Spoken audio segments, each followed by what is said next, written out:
अगड़ों का अगड़े टुकड़ी टुकड़ी में बटे हुए हैं, 4 खाने में बटे हुए हैं। सीधे तौर पे हिंदुओं में देखें तो 4 खाने में हैं, और मुसलमानों में देखें तो उनमें भी 2-3 खाने में बटे हुए हैं। बिल्कुल बिल्कुल। तो ये 6 खाने में बटे हुए हैं, तब इनकी संख्या 15 होती है, और यादव अकेले के दम पर 14% है। ये सारी बातें ढकोसला होती जा रही हैं जी, क्योंकि अभी इसमें वक्त है। हालांकि ये भी हो सकता है कि नीतीश कुमार जी अगर ये सर्वे भी कराए हैं तो उसको रिपोर्ट के कहीं सार्वजनिक करें, लेकिन लगता नहीं है कि इसको सार्वजनिक करेंगे। अगर हिंदुओं की ऊंची जातियों की बीच देखें तो भूमिहार ऐसी बिरादरी में है जिसके पास कृषि योग्य भूमि का टुकड़ा औसतन 2.96 है। नमस्कार, भारत लाइव देख रहे हैं आप। जब से जाति आधारित जनगणना की रिपोर्ट बिहार में आई है तब से इस बात की चर्चा तेज हो गई है कि जिसकी जितने हिस्सेदारी, जिसकी जितनी संख्या बारी, उसकी उतनी हिस्सेदारी। इस चर्चा के पीछे की वजह क्या है? इस चर्चा के पीछे की वजह यह है कि जिस प्रकार से जो जाति आधारित जनगणना की रिपोर्ट आई है, जिसमें जातियों की संख्या ज़्यादा दिखाई गई है, कई जातियों की संख्या कम दिखाई गई है।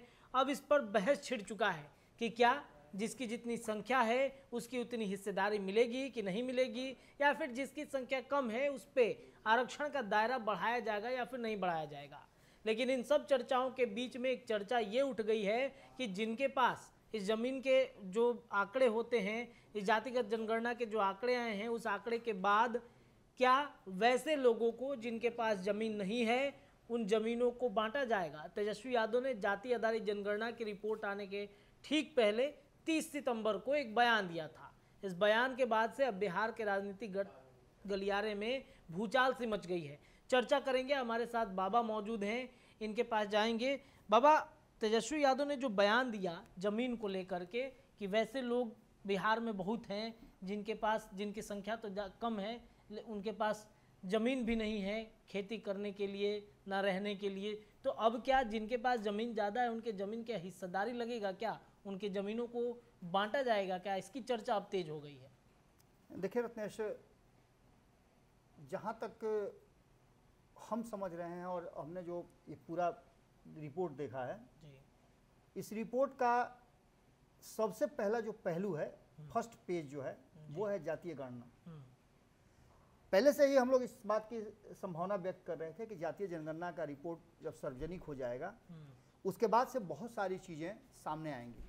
जिस मकसद से इसे किया गया है वो मकसद देखने में तो कुछ और है, लेकिन अंदर खाने में इसे पूरी तरह से विशुद्ध रूप से राजनीतिक इस्तेमाल इसका किया जाएगा जिसकी शुरुआत हो चुकी है। आपने जब जातीय गणना की बात की जा रही थी तो कहा यह जा रहा था कि इसे आर्थिक, सामाजिक और शैक्षणिक आधार के साथ साथ जो और भी चीज़ें हैं जिसके कारण समाज में पिछड़े हुए लोग हैं उन लोगों को मुख्य धारा में लाने के लिए योजनाएं बनाने के उद्देश्य से इसको किया जा रहा है। ये पता लगाया जा रहा है कि बिहार से कितने लोग पलायन करके गए हैं, उन लोगों को बिहार वापस ला करके रोजगार देने की बात की जाएगी। ये सारी बातें ढकोसला होती जा रही हैं क्योंकि अभी इसमें वक्त है।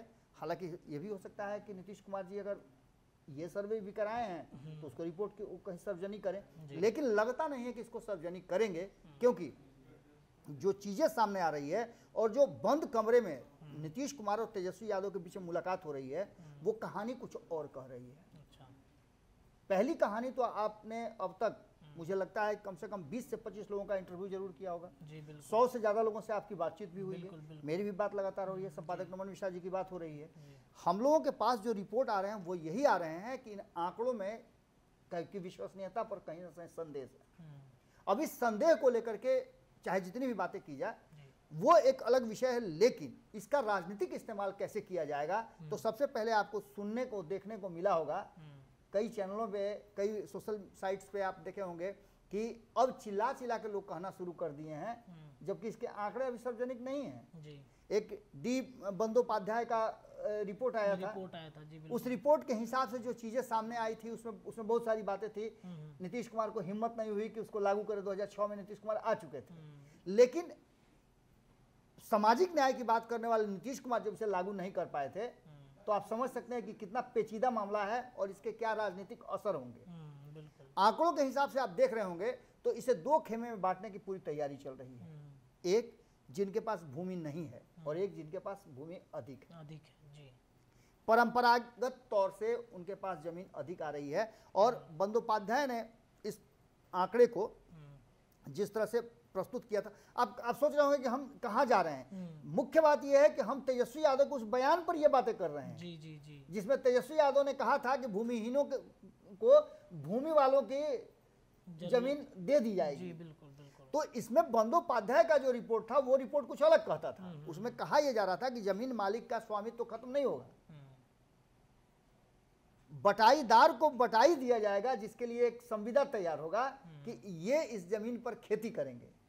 इस खेती में 2 चरण होंगे। एक, अगर जमीन मालिक खेती में आने वाले खर्च का वहन करता है तो ये रेशियो 60-40 का होगा, यानी 60% जो जमीन की खेती बुआई जुताई करेगा, देखभाल करेगा, उसका रहेगा, और 40% जमीन मालिक का होगा। लेकिन यदि जमीन मालिक उसमें एक भी पैसा खर्च नहीं करता है, सिर्फ उसका जमीन है, तो वो 75 या 70-30 होगा। ये उसमें रिपोर्ट में था। लेकिन इसके बावजूद भी ये रिपोर्ट लागू करने में सरकार की चूल्हे हिल गई, जबकि इसको लेकर के जबरदस्त आंदोलन हुआ था। आपको याद होगा कि लाल झंडा गाड़ दिया गया था, CPIML से लेकर के जितने भी वाम दल हैं इस पर आंदोलन शुरू कर दिए थे, लेकिन इसका कहीं से कुछ हुआ नहीं था। जबकि ये पूरी बात कहीं इस मामले में जा रही थी कि CPIML का कहना था कि सामाजिक न्याय की बात करने वाले नीतीश कुमार को चाहिए कि समानता की बात करें, शिक्षा की बात करें, सबके लिए रोजगार की बात करें, और सबके लिए समान जमीन की बात करें। यह संभव था या नहीं था यह अलग बात है। लेकिन अब जबकि ये बातें खुद तेजस्वी यादव जो कि उप मुख्यमंत्री हैं वो कर रहे हैं और कह रहे हैं कि मेरे हाथ में पावर हो। इससे पहले भी हम आपको बता चुके हैं कि राष्ट्रीय जनता दल के कई ऐसे नेता हैं, ऊपर शीर्ष नेताओं की मैं बात कर रहा हूं, वो अभी भी ये कहते हैं कि मेरे पास सत्ता नहीं है, हम सत्ता के भागीदार हैं। अगर मेरे हाथ में सत्ता होती तो बिहार का नक्शा बदल गया होता। एक बार 15 साल आपके पास सत्ता रही है, आपने कितना नक्शा बदला ये सबको जग जाहिर है, पता है। नीतीश कुमार के साथ आए, कितना बदला ये आपको भी पता है। अब नीतीश कुमार को ये फैसला लेना है कि वो आगे करते क्या है। लेकिन एक बात तो तय है रत्नेश, कि जो आंकड़े आ रहे हैं उन आंकड़ों में काफी चौंकाने वाले आंकड़े भी हैं। मैं देख रहा था तो उसमें मुझे जो नजर आया, उसमें नजर आया कि एक रिपोर्ट ऐसा आया है जिसमें 5 एकड़ तक कृषि योग्य भूमि रखने वाले हिंदुओं की ऊंची जाति के परिवार का प्रतिशत मात्र 8.6 है, और मुसलमानों की ऊंची जाति के परिवारों का प्रतिशत 1.1% है। यहाँ ध्यान देने योग्य बात यह है कि 2011 की गणना के अनुसार ग्रामीण क्षेत्रों में रहने वाले सभी परिवारों के 50% के पास जमीन नहीं है, यानी यह आबादी भूमिहीन है। ऐसे परिवारों को अगड़े पिछड़े भी शामिल है। ये जरूरी नहीं है कि इसमें कोई खास वर्ग है, इसमें सभी शामिल है। इसके साथ साथ जो आंकड़े आए थे उसमें औसत कृषि योग्य भूमि का रकबा 1.91% हिंदू और 0.45% मुसलमानों के पास है। अगर हिंदुओं की ऊंची जातियों की बीच देखें तो भूमिहार ऐसी बिरादरी में है जिसके पास कृषि योग्य भूमि का टुकड़ा औसतन 2.96 है। अब ये आंकड़े जो हैं कहीं ना कहीं परेशान करेंगे। इन आंकड़ों को लेकर के जिस तरह से आया है आपका जातीय गणना का आंकड़ा, इसमें एक नए तरह की बातें शुरू होगी। इसमें देखा जाएगा कि कैसे इसमें राजनीतिक लाभ लिया जा सके, गोली चुसाया जाएगा, लेमन चूस दिया जाएगा कि आप अगर हमें सत्ता में ला देते हैं तो आपको जमीन छीन करके दिलवा देंगे। ये सारा खेल चलेगा, सामाजिक विद्वेष पैदा होगा, और कहीं ना कहीं इसकी शुरुआत हो चुकी है। तेजस्वी यादव के इस बयान के बाद निश्चित रूप से चर्चा का विषय बन गया है, और इस चर्चा में हमने देखा कि सोशल मीडिया में पुरुषों की छोड़िए ना, महिलाएं भी अब इस पर अपना वक्तव्य देने लगी हैं कि जमीन छीन करके हमको वापस दिया जाए। ये सारी बातें हिंदू मुसलमान सिख ईसाई की बात नहीं है, ये बात है विशुद्ध राजनीतिक। और राजनीति में कहीं ना कहीं जो मुद्दे होते हैं, जिस मुद्दे में अब आप समझिए ना कि अगड़ों की संख्या 15.5% है, उनके बराबर यादवों की संख्या है, यानी दोनों बराबर हैं। लेकिन अगड़े टुकड़ी टुकड़ी में बटे हुए हैं, 4 खाने में बटे हुए हैं। सीधे तौर पे हिंदुओं में देखें तो 4 खाने में, और मुसलमानों में देखें तो उनमें भी 2-3 खाने में बटे हुए हैं। बिल्कुल बिल्कुल। तो ये 6 खाने में बटे हुए हैं, तब इनकी संख्या 15 होती है, और यादव अकेले के दम पर 14% है। तो यहाँ वो चीजों को बदलने की क्षमता रखते हैं, जो कि बदलता आया भी है। अब इन बातों को लेकर के यादव समाज ये समझ भी रहा होगा कि हम कह क्या रहे हैं, तो हम वही बात कह रहे हैं जो नजर आ रहा है। आप शहरी क्षेत्र हो, गांव ग्रामीण क्षेत्र हो, आप देख लीजिए कि कैसे भूमिहीनों की जमीन पर कब्जा किया जाता है, कैसे भूमिहीनों से जमीन छीन ली जाती है। आप देखिए कि कब्जा करने वाले लोगों की संख्या किसकी है।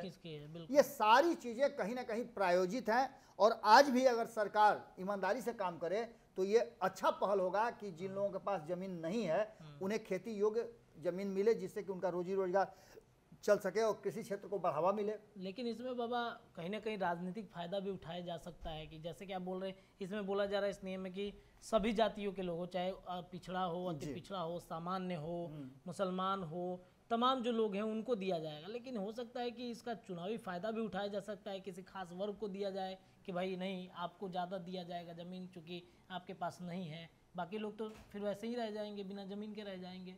बिल्कुल, ये जो स्थिति है उस स्थिति में जो आंकड़े हमारे पास हैं, हम आंकड़ों को लेकर के भी आएंगे, लेकिन इन आंकड़ों से पहले हम ये बता दें कि राजनीतिक रूप से जो बयान तेजस्वी यादव ने दिया है, इस बयान से कितना इत्तेफाक रखते हैं नीतीश कुमार। उन्हें चाहिए कि इस पर अपना स्पष्टीकरण दें। क्या जो जातीय आंकड़े आए हैं उसमें आर्थिक, राजनीतिक, सामाजिक, शैक्षणिक इन आधारों को छोड़ करके सबसे पहले जमीन वाला आधार ही तय किया जाएगा? ये बहुत बड़ी बात है। और इस बात को 2024 से पहले स्पष्ट कर देना चाहिए, जिससे कि लोगों को ये पता चल जाए कि आखिर सरकार करना क्या चाहती है। किसी को भूमिहीनों को जमीन दे देना, पट्टे पर दे देना, बटाई पर दे देना, ये कोई ऐसी बात नहीं है जिससे कि समाज में विद्वेष पैदा हो। लेकिन इसका रास्ता क्या होगा, इसका तरीका क्या होगा, ये बहुत जरूरी है। आप यूं ही कह दीजिएगा कि मैं जमीन लेकर के दे दूंगा, तो इसका मतलब है कि समाज में कहीं ना कहीं आप द्वेष पैदा कर रहे हैं, और ये साफ साफ नजर भी आ रहा है।